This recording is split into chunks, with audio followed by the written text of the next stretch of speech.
ਅੱਜ ਦੀਆਂ ਖਬਰਾਂ ਵੱਲ ਆਈਏ ਤੇ 3 ਜੁਲਾਈ ਜਿਹੜਾ ਸੀ ਪਰਸੋਂ ਹਾਂਜੀ, ਜਣੀ ਜੀ, ਕਹਿੰਦੇ ਵੀ ਧਰਤੀ ਦੇ ਉੱਤੇ ਸਭ ਤੋਂ ਹੌਟੈਸਟ ਡੇ ਰਿਕਾਰਡ ਕੀਤਾ ਗਿਆ ਹੈਗਾ। ਜੀ। 62.6 ਡਿਗਰੀ ਫਾਰਨਹਾਈਟ ਜੁਲਾਈ 3 ਹੂੰ, 2023 ਨੂੰ ਹੌਟੈਸਟ ਡਿਗਰੀ ਜਿਹੜਾ ਆ ਗਿਣਿਆ ਗਿਆ ਆ। ਜੀ, ਤੇ ਜਦ ਕਿ 올ਡੈਸਟ ਰੈਕਡ 62.4 ਸੀਗਾ। ਹੂੰ, ਇਹ ਸੋ ਦੇਖੋ ਵੀ ਜਿਹੜੀ ਸਾਡੀ ਧਰਤੀ ਆ ਉਹ ਆਲਰੇਡੀ ਹੌਟ ਤਾਂ ਹੋ ਹੀ ਰਹੀ ਆ। 2016 ਤੋਂ ਬਾਅਦ ਇਹ ਹੁਣ 2023 ਦੇ ਵਿੱਚ ਫਿਰ ਰੈਕਡ ਟੁੱਟਿਆ ਹੈਗਾ। ਇਹ ਜਿਹੜਾ ਸਾਰਾ ਡਾਟਾ ਆ ਹੂੰ, ਹੂੰ, ਉਸ ਨੂੰ ਨੈਸ਼ਨਲ ਓਸ਼ੀਆਨਿਕ ਤੇ ਐਟਮੋਸਫੇਰਿਕ ਐਡਮਿਨਿਸਟ੍ਰੇਸ਼ਨ ਤੇ ਯੂਨੀਵਰਸਿਟੀ ਆਫ ਮੇਨ ਇਹਨਾਂ ਨੇ ਰਿਕਾਰਡ ਕੀਤਾ ਹੈਗਾ। ਤੇ ਪ੍ਰੀਵੀਅਸ ਰੈਕਡ ਜੋ ਹੌਟੈਸਟ ਡੇ ਦਾ ਸੀਗਾ ਜੀ, ਉਹ ਅਗਸਤ 2016 ਦੇ ਵਿੱਚ ਸੀ, ਜਿਸ ਟਾਈਮ ਦੇ ਉੱਤੇ ਟੈਂਪਰੇਚਰ 62.46 ਡਿਗਰੀ ਫਾਰਨਹਾਈਟ ਗਿਣਿਆ ਗਿਆ ਸੀ। ਹੂੰ, ਹੂੰ, ਜੀ, ਜੀ। ਅਗਲੀ ਖਬਰ ਦੇ ਵੱਲ ਵਧੀਏ ਤੇ ਰੁਖ ਕਰੀਏ ਲਾਸ ਐਂਜਲਸ ਦਾ ਤੇ ਨਾਲ ਹੀ ਔਰੇਂਜ ਕਾਉਂਟੀ ਦਾ, ਕਿਉਂਕਿ ਇੱਥੇ ਤਕਰੀਬਨ 19 ਹੋਟਲਾਂ ਦੇ ਜਿਹੜੇ ਕਾਮੇ ਆ ਉਹ ਹੜਤਾਲ ਤੇ ਚਲੇ ਗਏ ਸੀ। ਇਹਨਾਂ ਕਾਮਿਆਂ ਦਾ ਇਹ ਦੋਸ਼ ਸੀਗਾ ਕਿ ਸਾਨੂੰ ਲਗਾਤਾਰ ਜਿਹੜੀਆਂ ਸਾਡੀਆਂ ਮੰਗਾਂ ਨੇ ਉਹਨਾਂ ਨੂੰ ਦਰਕਿਨਾਰ ਕੀਤਾ ਜਾ ਰਿਹਾ ਤੇ ਸਾਡੇ ਹਿੱਤਾਂ ਨੂੰ ਅਣਗੌਲਿਆਂ ਕੀਤਾ ਜਾ ਰਿਹਾ।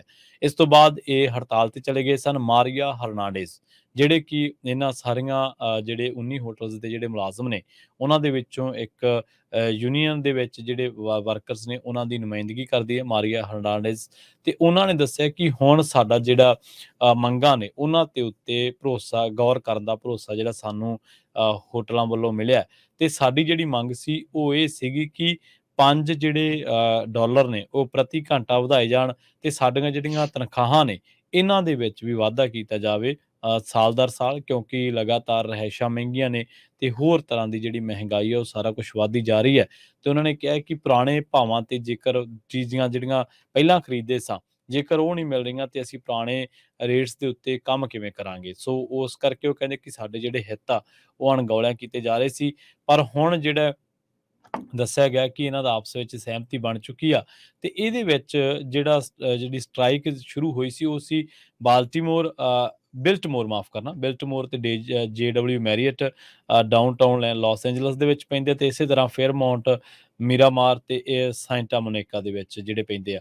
ਇਹ ਜਿਹੜੇ ਹੋਟਲ ਵੱਡੇ ਸੀ ਇਹਨਾਂ ਦੇ ਨਾਲ ਨਾਲ ਹੋਰ ਕਈ ਵੱਡੇ ਹੋਟਲਾਂ ਦੇ ਜਿਹੜੇ 19 ਹੋਟਲਾਂ ਦੇ ਜਿਹੜੇ EMPLOYEES ਸੀਗੇ ਉਹ ਸਟ੍ਰਾਈਕ ਤੇ ਚਲੇ ਗਏ ਸੀਗੇ, ਜਿਸ ਤੋਂ ਬਾਅਦ ਇਹਨਾਂ ਹੋਟਲਾਂ ਦੀ ਜਿਹੜੀ ਸਰਵਿਸ ਆ ਉਹ ਕਾਫੀ ਬੁਰੇ ਤਰੀਕੇ ਦੇ ਨਾਲ ਪ੍ਰਭਾਵਿਤ ਹੋਈ ਸੀ। ਪਹਿਲਾਂ ਇਹਨਾਂ ਦੇ ਨਾਲ ਗੱਲਬਾਤ ਹੋਈ, ਉਹ ਗੱਲਬਾਤ ਕਿਸੇ ਤਰੀਕੇ ਨਾਲ ਸਿਰੇ ਨਹੀਂ ਸੀ ਚੜ੍ਹ ਸਕੀ। ਪਰ ਹੁਣ ਪਤਾ ਲੱਗਿਆ ਕਿ ਇਹਨਾਂ EMPLOYEES ਦੀ ਤੇ ਹੋਟਲ ਜਿਹੜੀ ਐਸੋਸੀਏਸ਼ਨ ਹੈ ਉਹਨਾਂ ਦਾ ਆਪਸ ਵਿੱਚ ਦੀ ਜਿਹੜੀ ਆ ਉਹ ਸਹਿਮਤੀ ਹੋ ਗਈ ਹੈ ਤੇ ਹੁਣ ਇਹਨਾਂ ਨੇ ਕੰਮ ਦੇ ਉੱਤੇ ਪਰਤਣ ਦਾ ਜਿਹੜਾ ਐਲਾਨ ਕਰ ਦਿੱਤਾ ਹੈ। ਪਤਾ ਲੱਗਿਆ ਕਿ 600 ਵਰਕਰ, 19 ਹੋਟਲਾਂ ਦੇ 600 ਤੋਂ ਵੱਧ ਵਰਕਰ ਜਿਹੜੇ ਆ ਉਹ ਹੜਤਾਲ ਤੇ ਸੀਗੇ।